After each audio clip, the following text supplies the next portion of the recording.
Hello. Ayun, tapos nang ma-upload natin yung ating image. Ito.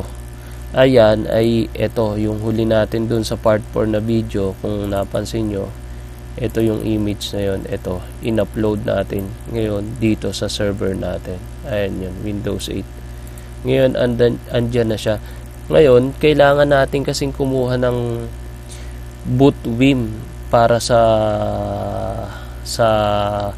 dito naman i-upload natin, kasi hindi rin gagana yan pagka kulang yan ng boot vim. Ngayon, meron na akong inilagay na boot vim dito. Kinuha ko siya sa Windows 8. Ayan siya, boot vim. Kinukuha ko siya sa Windows 8. Kailangan kasi natin yan i-upload dito sa image natin. Right click kayo, add boot image, browse, boot vim, open, next. Palitan natin to na Windows 8. Windows 8. Yan yung may Microsoft Office. Windows 8. Next. Next. Ayun, nag-upload siya. Tayin lang natin mag-upload.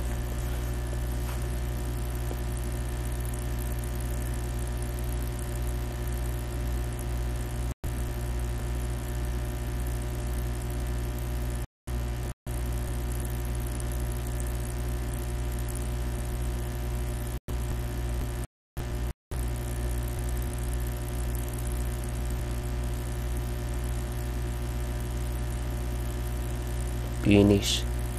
Ngayon, mayroon na tayong boot image tsaka boot vim. Ang gagawin naman natin for testing na, magte-testing tayo ng installation ng True Network natin.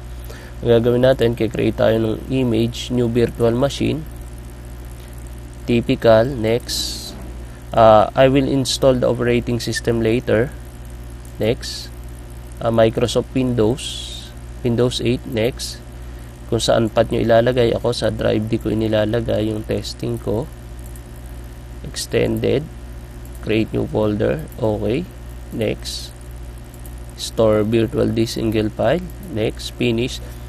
Ngayon, ang gagawin ko ngayon, pupunta ko sa settings, tatanggalin ko si CD-ROM para masubukan ko talaga na sa network siya huhugot. So, kung mapapansin nyo, wala na akong CD-ROM dyan. Tapos, itong network ko, i-custom ko sa BM19. Kasi, yung network natin dito sa server natin is BM19. Na kung saan, meron tayong DHCP address leases natin. Yan. I-ano natin para makita natin. Yan, this. Ngayon, ang gagawin natin, remove natin to kasi wala namang iba pa. Yan, so yan, walang IP. Ngayon, ang gagawin natin, ibuboot natin tong Windows 8 na to, since wala na siya CD-ROM sa network. Power, boot BIOS, magbuboot siya.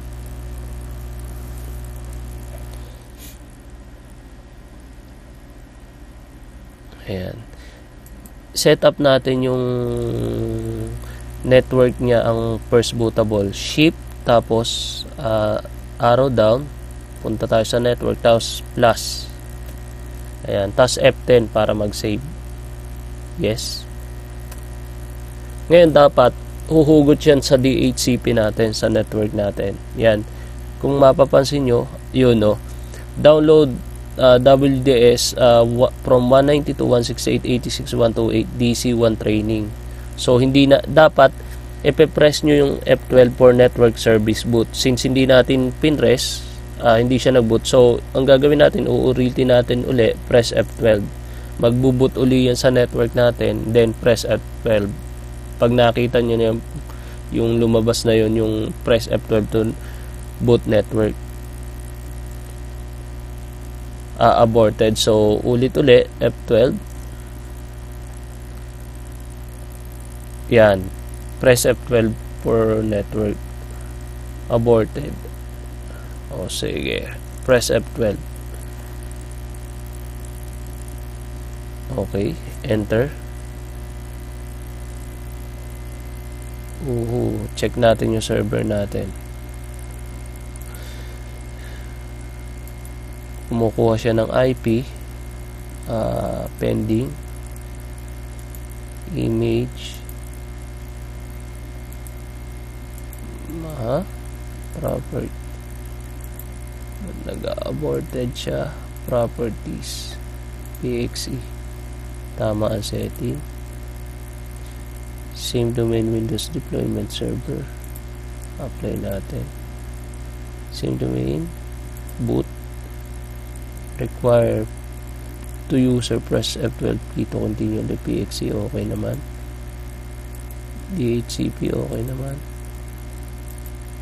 Okay naman. Network. Okay naman. Okay naman. Okay naman.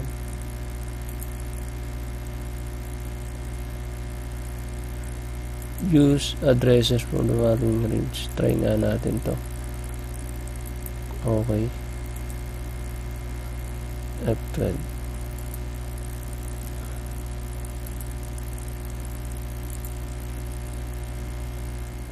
Umuugat na siya na IP eh.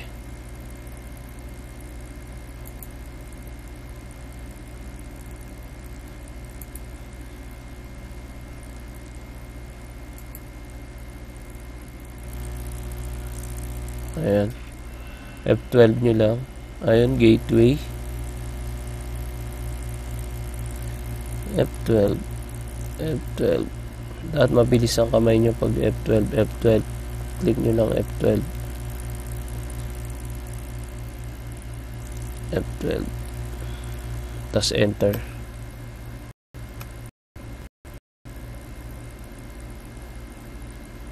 Aborted.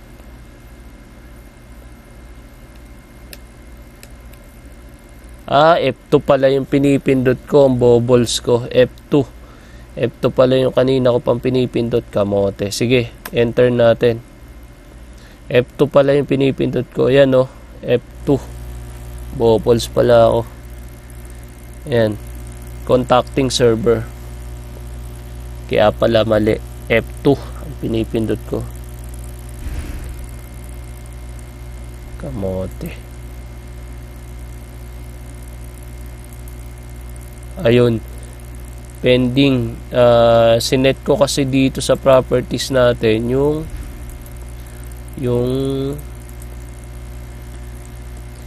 ADDS same domain TFTP client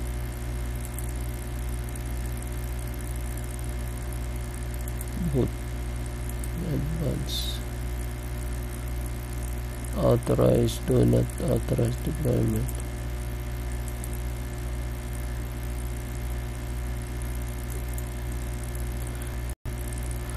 I-authorize lang, in-approve lang natin. Pag in-approve natin, the pending device successfully. Ayan. Yun, humugot na siya. Pwede nating tanggalin yung approval na yon. Kahit hindi na i-approve, makikita nyo humugot din siya na IP dito sa DHCP natin. Ayan, training administrator.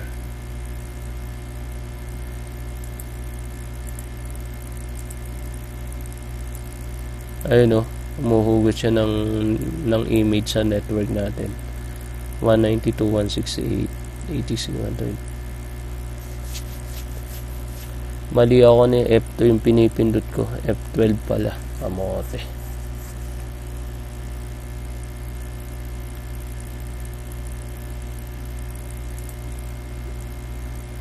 Meron dito yan eh. Kaya hanapin natin yung hindi mo na kailangan tanggalin yung pending PXE.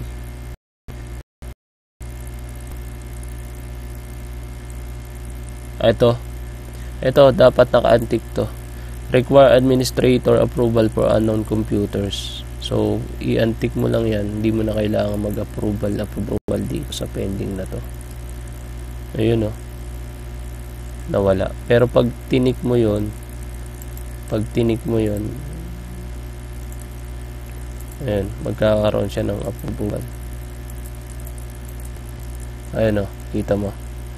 So, kailangan niya na approval. So, antik mo na lang yun para F12 ka na lang.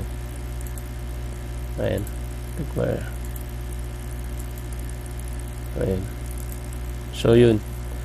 Yun yung process ng pag-i-install at pag-upload ng image. Napakagandang setup niyan para sa isang infra mo kung marami kang computer, lalo na kung laging may training dun sa past company ko, ganyan. Ayan o, pag automatic siya magjo-join sa domain. Kunyari, username, domain muna, domain, training /administrator angel at 2579. Ayun o, yung Windows image natin. Next mo lang. Next mo lang.